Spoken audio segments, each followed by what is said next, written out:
Hello friends, this is Shraddha and you're welcome to my channel. Today I will explain about the oxygen dissociation curve. This is the curve which define oxygen and hemoglobin binding.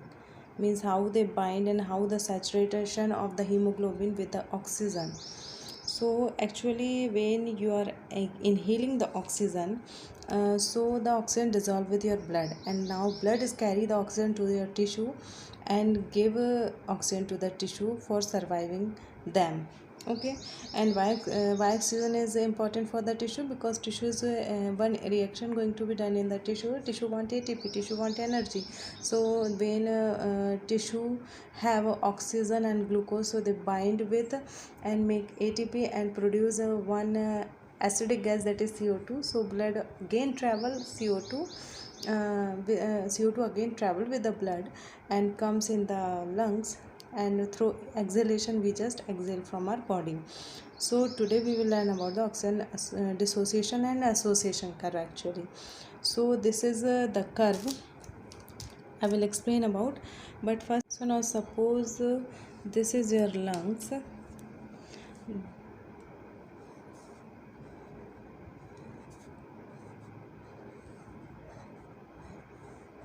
Okay, this is your lungs, and here so many alveoli is present, and here your blood capillaries are present. So the alveoli give O2 to the blood capillaries. Now in the blood there is a two part present. Okay, I told you in the blood there is a one liquid part present. This is the liquid part. This liquid part called plasma. And second, so many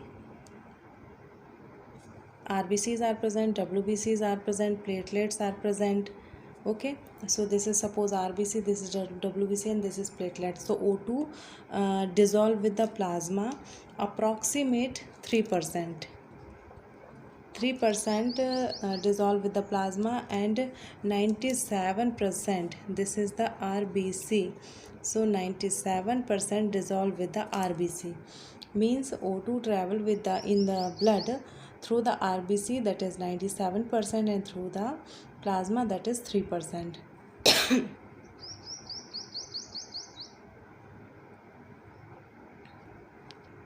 There is a 4 heme product present and 4 globin chains are present. So 4 heme product attach with the oxygen, but when alveoli give oxygen to the blood, so only one heme attach with the oxygen.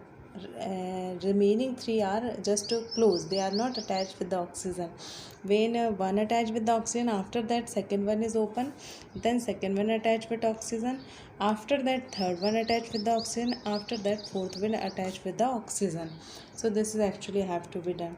So when we make with the graph, you have to learn only one thing, that oxygen dissolve with the plasma, that is 3%, and oxygen dissolve with RBC with the 97%.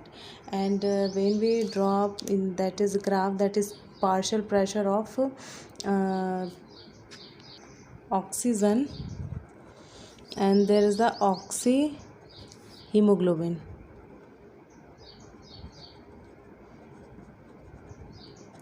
So the graph just look like this.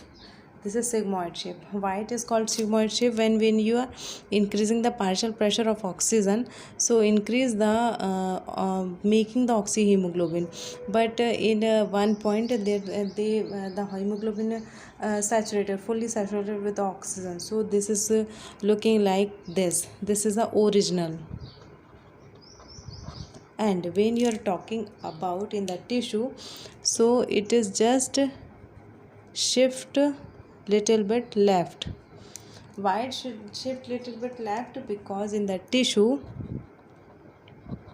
there is high concentration of CO2, high concentration of H plus ion, and higher the temperature. Means when carbon dioxide increases, so carbon dioxide increases, so H plus ion automatically increases. Why it increases?